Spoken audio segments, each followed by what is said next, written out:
안녕하세요. 배신의 장미입니다. 오늘의 사연 시작하겠습니다. 결혼한 지는 7년 차이고 지금 이혼 소송 중에 있는 사람입니다. 저는 제가 엄청 똑똑하고 야무진 사람인 줄 알았었어요.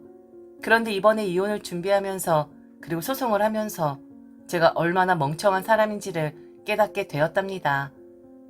우선 제 이야기는 결혼한 직후부터 시작이 됩니다. 저는 결혼할 때 다른 시댁에서는 환영할 만한 일이지만 저희 시댁에서는 그렇지 않고 제게 비난을 쏟아내는 그런 어이없는 경험을 한 사람입니다. 사람마다 생각이 다 다르기는 하겠지만 만일 남편 쪽에서 저와 같은 입장이었다면 저도 그렇고 저희 친정에서도 그렇고 박수치면서 좋아했을 일이었는데 어이없게 비난받았던 일은 바로 제가 결혼 전 친정 부모님에게 증여받은 집 한 채가 있었다는 거였습니다. 제가 막 취업을 했을 때, 그러니까 그 집은 제가 25살 때 친정 부모님에게 선물로 받은 집이었습니다. 그 나이에 당연히 증여세 낼 돈 없었을 테니까 친정 부모님께서 대신 지불을 해주셨고요. 그 집은 제게 아주 큰 의미가 있었습니다. 일종의 귀국 선물 같은 거였었거든요. 저는 중학교 때부터 외국에서 생활을 했었던 사람이었습니다. 그곳에 막내 이모가 있어서 완전 혼자였다고는 할 수 없지만 암튼 그곳에서 대학을 나왔고 취직은 한국에 한 경우였었거든요. 1년에 한두 번씩 방학 때마다 제가 한국에 나왔었고 마찬가지로 부모님이 그곳으로 1년에 한두 번씩 오셨으니까 부모 자식 지간에 얼굴을 자주 본 경우라고는 할 수 없겠죠. 그래서 부모님은 제가 한국에 취업을 했을 때 엄청 좋아했었고 그 기쁜 마음을 제게 집 선물을 해주시면서 마음 표현을 하신 거였어요. 저도 그땐 몰랐었죠. 결혼 전 내 명의의 집이 있다는 것이 이렇게 좋은 일이 될 수도 있고 좋지 않은 일이 될 수도 있다는 것을요. 그냥 아무 생각 없이 준다 하니 저는 받은 거였었는데 우선 그 부분은 제가 무지했었던 거라고 억울하지만 그리 생각하고 넘어가겠습니다. 암튼 결혼하면서 저는 남편에게 집에 대해 말을 했었어요. 뭐 사실 결혼 전 연애를 하면서 몇 번 언급을 하긴 했었습니다. 내가 살고 있는 이 집은 내 명의의 집이다. 그때 남편도 저와 마찬가지로 별 생각 없어 보였고 그저 월세 안 나가서 좋겠다. 전세 계약 같은 거 신경 안 써서 좋겠다라고 우스갯소리를 하며 넘어갔던 것 같습니다. 그런데 결혼을 할 당시 그게 문제가 되더라고요. 좋은데 좋은 척을 안 하는 건지 아니면 정말 진심인진 모르겠으나 결론적으론 지금 상황에선 귀 죽고 싶지 않아 그리한 거였겠지만 시어머니는 제 명의의 집이 있다는 것에 대해 불평불만을 했었습니다. 남편은 취업을 하면서 열심히 청약 통장에 돈을 붓고 있었는데 그게 물거품이 되었다고요. 그래서 저는 정말 제가 크게 뭔가를 잘못했는 줄 알았었어요. 오랫동안 부은 돈인데 물거품이라고 하니까 그 돈이 날아가는 것인 줄 알았었죠. 그런데 그런 것도 아니더라고요. 암튼 처음에 시어머니 말만을 들었을 땐 제대로 알지 못하니까 그만큼 놀랐었다는 거였습니다. 암튼 시어머니는 남편의 청약 통장이 무효화가 되었다고 이미 점 찍어 놓은 집이 몇 군데 있었는데 다 날아갔다고 아쉽다는 소리를 했었고 그 소리를 한 번만 한 게 아니라 제 얼굴 볼 때마다 했었던 것으로 기억을 합니다. 집이 뭐 한두 푼 하는 것도 아니고 만일 청약이 된다고 해도 결국엔 대출을 받고 빚을 지는 건데 그냥 내 집에 들어와 살면 될 것을 왜 저렇게 우는 소리를 하지 하고 이해가 되지 않았지만 그래도 시어머니니까. 그리고 시어머니도 나름 생각이 있었을 테니까 저는 위로를 해드렸었죠. 그렇게 우리는 결혼을 했고 신혼집은 당연히 제 명의의 집에서 시작을 하게 되었습니다. 그런데 첫 집들이일 때 시부모님이 크게 실수를 하는 말씀을 하셨어요. 저희 부모님 다 있는 자리에서요. 시댁과 친정의 유치한 기싸움일 수도 있었겠지만 그 일로 저는 시어머니와 자그마치 5년이란 시간 동안 거의 얼굴을 안 보는 상황에 이르게 됩니다. 못하는 음식이지만 그래도 양가 어른들 다 모시는 자리이니 이것저것 남편과 레시피 찾아가며 만들었는데 우선 시부모님은 입에 맞는 것이 하나도 없다고 저희 부부 앞에서 말을 했었고요. 특히나 지금은 돌아가신 시아버지 워낙에 입맛 까다롭고 날씨가 변할 때마다 입맛이 없다고 투덜대는 분이셨는데 시아버지가 그날은 유난히 더 까탈스럽게 구셨던 것으로 기억을 해요. 이것도 맛없다. 저것도 맛없다. 아무것도 먹을 게 없다라고 말씀을 하시는데 집들이라는 것이 꼭 배불리 먹어야 맛인가요? 결혼한 자식들이 어떻게 하고 사는지 그리고 앞으로 어떻게 살 건지 그 분위기를 보려고 양가 부모님 오시는 그런 자리 아닌가요? 만일 배불리 먹고 싶다면 마음대로 자기 입맛에 맞는 뷔페로 갔겠죠. 왜 굳이 집으로 불러서 못하는 음식 하느라 생고생하고 어설픈 손님 맞이를 일부러 하겠습니까? 저는 아직도 집들이의 개념을 잘 모르겠더라고요. 제가 처음 겪은 집들이에서 음식 타박만 했었던 시아버지의 모습이 유난히 기억에 또렷하게 남아있거든요. 그런데 시아버지가 너무 음식 가지고 말을 하니까 시어머니 따니는 분위기를 좀 다른 곳으로 돌려보려고 꺼낸 말 같긴 했습니다. 갑자기 이리저리 주위를 둘러보더니 저희 부모님에게 그러시더군요. 아니, 주실 거면 좀 큰 집을 주시지. 왜 이렇게 작은 걸 주셨어요? 저는 우리 아가한테 선물로 주신 거라 해서 한 50평은 되는 줄 알았네요. 그러자 저희 엄마가 어색하게 웃더라고요. 시아버지란 사람은 바로 앞에 마주 앉아서 계속 음식 타박해. 가뜩이나 그것도 듣기 싫어 죽겠는데 시어머니란 사람은 딸에게 선물해진 집 평수 가지고 말을 꺼냈으니까요.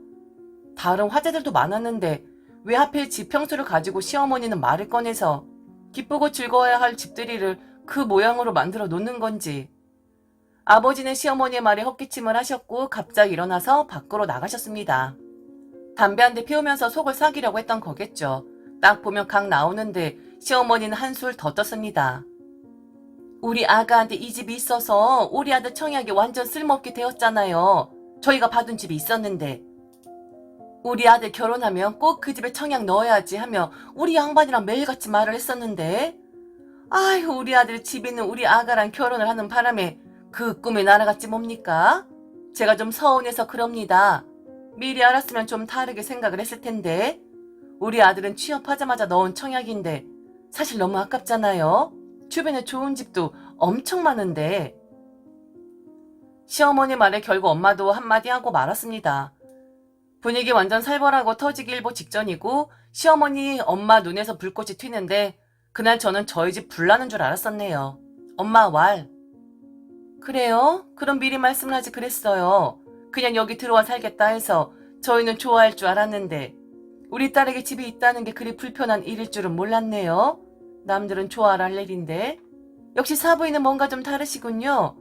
그렇게 마음에 안 드시면 다시 거덕할까요? 저희가 다시 가져가도 됩니다. 그리 할까요? 그러자 이미 끝난 거다. 이미 무효화가 되었는데 지금 저랑 감정싸움 하려고 하시는 거냐고 시어머니는 엄마에게 물었고 엄마도 마찬가지로 지금 집들이에서 사돈들 행동을 이해할 수 없다고 맞받아쳤습니다. 그날 일로 시댁 친정 완전 사이 틀어져 버렸고요. 친정 부모님은 이혼까진 아니어도 시댁과 거리를 두었으면 한다 엄포를 놓으셨고 시댁에서도 마찬가지로 친정과 거리를 두었으면 한다고 엄포를 놓았습니다. 결국 저는 친정을 선택했고요. 그래서 그 일 있으는 5년 동안 시댁 거의 가지 않았었고 꼭 가야 할 때만 꼭 제가 있어야 할 곳만 시댁 가곤 했었습니다.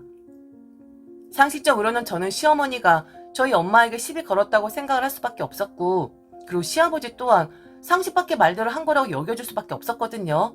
그리고 그날 한 가지 더 일이 있었는데 나중에 이 사람 이야기도 나오는데 남편에게는 시동생이 하나 있어요. 분명 그날 점심을 같이 먹을 거다라고 말을 했었는데 시동생은 집들이 다 파하고 그 난리가 다 나고 난 뒤 저녁 7시쯤 저희 집에 찾아왔었더랬죠. 그렇게 연락을 했었는데 받지도 않았고 카톡도 그렇게 보냈었는데 읽지도 않았고 뭐 아무 생각 없이 지금까지 사람들이 있을 줄 알고 왔다고 하는데 완전 어이상실 그 자체였었습니다. 시댁 사람들은 처음부터 분명히 문제가 있는 사람들이긴 했습니다. 그걸 바로 캐치를 했기에 스트레스 받고 싶지 않아 저는 바로 거리를 뒀었던 거였고요. 그렇게 5년이라는 시간이 흘렀고 상황이 조금 변할 수밖에 없었던 데에는 시어머니와 15 차이가 나는 연세 드신 저희 시아버지가 돌아가시고 나서였습니다. 언젠가부터 혼자 되신 시어머니가 남편을 두드러지게 찾는 것이 보였고 그리고 제게 한 번도 하지 않았던 안부 카톡을 한다든지 전화를 한다든지를 시작하셨거든요. 그리고 제가 허리가 아파서 한 번은 입원을 한 적이 있었는데 가장 먼저 제 병실을 찾아온 사람도 바로 시어머니였습니다. 이렇게 아파서 어떻게 하냐고.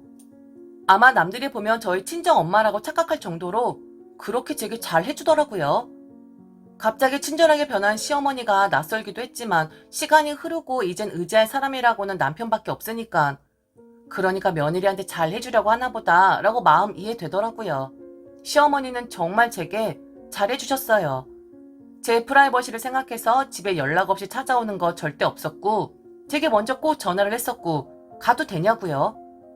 그리고 제가 좋아하는 음식 위주로 챙겨 주었었고 가끔은 제게 손편지도 써준 분이었습니다. 너무 고맙다고요. 그냥 제가 남편 옆에 있는 것만으로 고맙다고 했습니다. 저는 그게 진심인 줄로만 알았죠. 그런데 자, 이제부터 제 이야기는 시작이 됩니다. 결혼하면서 틀어져 버린 시어머니의 관계 5년 뒤부터 다시 연결이 되어서 2년 동안 회복이 되어 가는 관계로 발전하고 있을 때, 그러니까 총 7년 전부터 제 명의의 그 집에 재개발 구역으로 지정이 되어서 집이 올라가고 있을 때였거든요. 그래서 저희는 다른 곳에 집을 구해 살고 있었고요. 암튼 이야기가 조금 복잡할 수도 있는데 그 집을 받았을 때부터 재개발 이야기는 심심치 않게 나오고 있었던 거였는데 제가 결혼하고 1년 뒤 바로 속도가 나기 시작했던 거였습니다. 그래서 시아버지 돌아가시고 시어머니 제게 잘해주던 그 2년이란 기간 동안 그 집은 번듯한 아파트로 변모를 하고 있는 중이었고요. 시어머니도 당연히 우리의 신혼집이 브랜드 아파트로 변하고 있다는 거 알고 있었고요. 그런데 그게 제게 잘 대해주는 것과 상관관계가 있다는 것은 저는 이번에 알게 되었습니다. 입주를 앞두고 혹시나 하자가 있는 곳은 없는지 다 같이 살펴보는 그날 시어머니도 역시 저희와 함께였었죠. 2년 동안 제게 잘 대해주셔서 좋은 고부 사이로 변해 있었으니까요. 제 팔짱을 끼고서 집이 너무 좋다고 요즘엔 30평대도 이렇게 방이 4개로 나오는 것이냐고 신기해하시더라고요. 시어머니 저보다 더 기뻐하면서 계속 저를 끌고 다니면서 너무 좋다고 너무 잘 빠졌다고 역시 이래서 브랜드 하는 것 같다라고 칭찬 일색이었습니다. 한참 하자 보수를 할 곳이 있나 없나 살펴보고 있는데 갑자기 시어머니에게 전화가 왔고 통화하는 소리 들어보니 아마도 시동생인 것 같았습니다. 어디로 오라고 시어머니는 일러주었고 이윽고 시동생이 들어왔죠. 시동생은 여전히 별것 없는 사람이었습니다. 그날따라 낡은 추리닝을 입었는데 꼭 맞질 않아 유난히 작은 키가 더 작아 보이더라고요. 시어머니는 시동생을 반갑게 맞이하면서 고만고만한 사람 둘이서 이리저리 다시 저희 집을 둘러보는 겁니다. 저나 남편보다 더 열심히요. 그러다가 시동생이 한마디를 했는데 저는 그 말에 바로 그 자리에 얼어붙고 말았어요. 시동생이 시어머니에게 그러는 겁니다. 그래서 내 방은 어디야? 엄마, 혹시 나 가장 작은 방 주는 거 아니야? 시어머니 시동생의 말에 놀랐는지 바로 두리번거렸는데 저와 눈이 딱 하고 마주쳤어요. 저게 뭔 소리야? 지 방이 여기 어딨어? 시어머니만 놀란 게 아니라 그때 그 상황에서 가장 놀란 건 저였습니다. 제가 잘못 들은 것도 아니고 똑똑히 들었기에 저는 시동생에게 그게 무슨 소리냐고 했어요. 왜 여기에 시동생 방이 있어야 하냐고요? 그랬더니 시동생 완전 어이없는 말을 하는데 완전 기가 차는 소리를 짓거리더군요. 아, 뭐예요? 우리 다 같이 사는 거잖아요. 안 그래, 엄마? 나 그래서 구경 온 건데. 그게 무슨 소리예요? 왜 우리가 다 같이 살아요? 여긴 저희 집이에요. 저랑 형만 사는 그런 집이라고요. 와, 형수 섭섭하네. 아니, 우리 엄마 안 모시고 살 거예요? 우리 엄마가 그렇게 잘해줬는데. 와, 형수 완전 양심 없다. 그동안 우리 엄마 그렇게 부려먹었으면서 이렇게 좋은 집 두고 우리 엄마 그 낡은 집에 살게 하겠다고요? 에이, 사람이 그러면 안 되지. 그럼 완전 양심 살만 먹은 거지. 번갈아 남편 그리고 시어머니를 쳐다봤는데 그들의 눈빛을 보니 뭔가가 있는 것 같았습니다. 더 따지고 할 것도 없었기에 저는 그럴 일 없다라고 딱 잘라 말한 뒤 집으로 먼저 가버렸어요. 그리고 바로 그들 새 모자도 저를 따라 들어왔고요. 저는 할 말이 없었습니다. 그럴 일은 없으니까요. 그런데 남편이 저를 밖으로 이끌더니 좀 이야기를 하자고 하더라고요. 자, 이제 클라이막스로 치닫는 이야기가 전개가 되니 여러분 뒷목 단단히 잡으세요. 저도 제가 당한 일이지만 지금도 믿기지가 않거든요. 남편은 저한테 빌더라고요. 시어머니 모시고 살자고요. 그리고 시어머니랑 제 사이 좋으니 문제될 거 없지 않냐고 하는 겁니다. 자기한테 미리 말 안 해서 미안한데 어머니랑 자기 사이 좋잖아. 우리 어머니가 당신 비위 절대 건드리지 않잖아. 지난 2년 동안 어머니가 당신한테 실수한 적 한 번이라도 있어?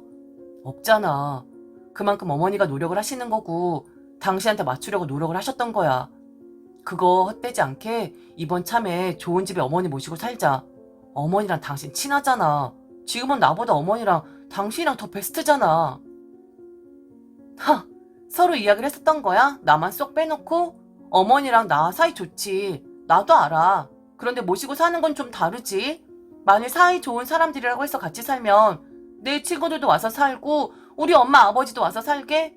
그리고 나 요 마 편의점 사장님이랑도 사이 좋아. 그럼 그분 우리 집에서 살아도 되는 거야? 사이 좋으니까? 더군다나 어머니뿐만 아니라 자기 동생도 자기 방 이야기 하던데? 난 할 말 없어. 그러니까 더 이상 내게 말 꺼내지 마. 아가, 비약이 좀 심하다. 너랑 나랑 사이가 그 정도밖에 안 되니? 내가 그동안 너한테 얼마나 잘해줬는데. 내가 잘할게. 절대로 너 비위 건드리는 일 안 할게. 그러니까 우리 모자, 우리 불쌍한 둘째 아들까지 좀 걷어줘라. 어? 아파트 올라가고 입주날 별로 남지 않으니 그런 못된 생각들을 하고 앉아 있었더라고요. 그래, 사람이 어떻게 변해. 절대로 변할 수가 없지. 저는 더 이상 들을 말도 없었고 하고 싶은 말도 없었기에 아무 의미 없으니까 나가달라고 했습니다. 그럴 일 없다고요. 그런데 시동생이 갑자기 저를 붙잡더니 너무한다는 겁니다. 저는 그들에게 얼른 나가라고 하고 안방으로 들어가려고 하는데 저를 붙잡고 놓아주질 않는 거예요. 그러면서 그럼 자기는 형수 집에 들어가지 않을 테니 자기 엄마만 받아달라고 하더군요. 자기는 어떻게든 알아서 해결을 해볼 테니 자기 엄마만이라도 좀 걷어달라고 하는데 갑자기 시어머니가 울음을 터뜨리는 겁니다. 완전 판타스 그 자체였죠. 시어머니 주저앉아 울면서 아니라고 시동생도 걷어줘야 한다고 하더군요. 눈물 없이는 들을 수 없는 그런 모자지간의 사랑이 느껴졌는데 시어머니 가슴을 치면서 저놈 사기당했어 라고 하는 겁니다. 지금 살고 있는 그 집 전세자금 빼서 돈 갚아야 한다고, 아주 요망한 여자를 만나 지금 저놈 어쩌면 개인 파산 신청을 해야 할 수도 있다고, 그러면서 시어머니 집도 시동생 빚 갚는 데 써야 하기 때문에 오갈 데가 없다는 겁니다. 2년 전부터 일은 시작이 되어 있었고요. 시동생이 한 여자를 만났는데 그 여자한테 돈을 해주느라 돈을 빌리다가 결국엔 3금융권, 한마디로 사채까지 끌어다 쓴 거였습니다. 사기꾼한테 제대로 걸린 거였죠. 어떻게든 막아보려고 애를 썼었는데 자기 집 전세 자금도 날리고 시어머니 집도 날리고 암튼 그렇게 제게 빌붙을 수밖에 없는 상황이었었던 거였어요. 저런 멍청한 사람은 당연히 받아줄 수 없는 것이고 만일 같이 살다가 또 그런 일 당하거나 아니면 돈 필요하다 할 때마다 아쉬운 소리 하면 그럼 안 해줄 수도 없고 해줄 수도 없고 입장 난감해지는 거잖아요. 시어머니 울면서 말하는데 저는 전혀 동요가 되지 않더라고요. 그래도 안 된다고 하는데 시동생이 제 팔을 너무 세게 잡는 거예요. 꼭 쥐어짜듯이 말입니다. 그래서 손을 휙 하고 빼내려다가 시동생이 손톱에 제 팔이 긁히는 불상사가 일어나고 말았습니다. 피를 보고 만 거였어요. 가뜩이나 그지 같은 상황에서 얼른 벗어나고 싶은데 피까지 보니까 인사불성이 되더라고요. 저는 얼른 니들 식구 데리고 나가라고 남편에게 소리를 질렀습니다. 그런데도 남편은 꿈쩍도 안 하고 있었고요. 시동생이 이어 또 그 자리를 피하려고 하는 저를 붙잡는 겁니다. 너무 짜증이 나고 화가 나더라고요. 지금까지 이걸 노린 건가 하는 배신감도 들었었고요. 결국엔 지들 식구 편하게 살게 하려고 이렇게 나한테 2년 동안 쇼한 건가 라는 생각에 소름이 다 돋았습니다. 결국 저는 저를 붙잡고 있는 남편에게 벗어나고자 그리고 그 상황을 마무리하고자 남편의 뺨을 정확하게 가격했습니다.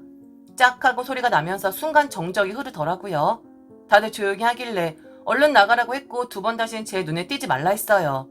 이중적인 당신들 같은 성격 가진 사람들 소름 돋는다고요. 내 뒤에서 그동안 나 모르게 얼마나 쑥덕거린 거냐고. 그럼 내가 바보같이 그런 상황이니 함께 살아요 할 줄 알았냐고. 아들 데리고 가세요. 어차피 그 집 큰 아들이니까 지금 어려움 함께 극복해야지. 그래야 식구지. 그런데 나는 남이잖아. 남한테까지 피해 끼치면 안 되지. 네가 가. 네가 가면 완전 클린해지는데 왜 안 나가서 뺨을 맞고 그러니? 그 집 꼴 데려거든 너나 돼. 나는 그 집 꼴로 사는 거 딱 질색이거든. 지금 저런 연유로 저는 남편과 이혼 소송 중에 있습니다. 깔끔하게 합의 이혼해주면 좋은데 버티고 있으니까 소송을 한 건데 저는 분리할 것이 하나도 없다고 합니다. 재산 분할 정도는 어느 정도 감안할 부분이긴 한데 그런데 가장 덩치 큰 집은 재산 분할에 속하지 않으니 정말 푼돈이거든요. 만약 합의로 깔끔하게 갔다면 그동안 시어머니 반찬 얻어먹은 거 있으니 돈 몇천 정도는 쥐어줄 생각이었는데 어떻게든 수를 내보려고 안간힘을 쓰는 것 같습니다. 제 명의의 집이었고 결혼 전에 받은 거였었고 그리고 그 집 대출도 제 명의로 받은 거고 모든 게 다 제 앞인데 무슨 수를 쓰려고 하는 건지. 아마도 대충 분위기 봐서 합의로 가자 할 것 같긴 한데 딱 일주일 정도만 기다려줄 생각입니다. 일주일 넘기면 합의고 뭐고 없고 저도 위자료 청구까지 갈 생각입니다. 혼인 파탄은 전적으로 남편의 식구로 인해 생긴 거니까 유책 사유는 그쪽에 있다고 저희 변호사는 판단을 하고 있거든요. 한번 해볼타면 해보라죠. 누가 이기나. 이기고 지고의 문제가 아니라 만일 이런 사실 모르고 계속 시댁 사람들하고 친하게 지냈으면 완전 남편 짐 되는 것이었고 아내인 제게도 짐이 넘겨지는 거였잖아요. 아, 사람들이 어쩜 저럴 수가 있지? 그리고 한 달도 아니고 2년 동안 큰 그림을 그리다니. 역시 보통 얘기들이 아니었었네요. 그리고 지들만 그지 되면 되지. 왜 나한테까지 책임을 전가시키려고 하는 건지. 완전 저 세대 뻔했습니다. 지금까지 들어주셔서 진심으로 감사합니다. 이상 배신의 장미였습니다.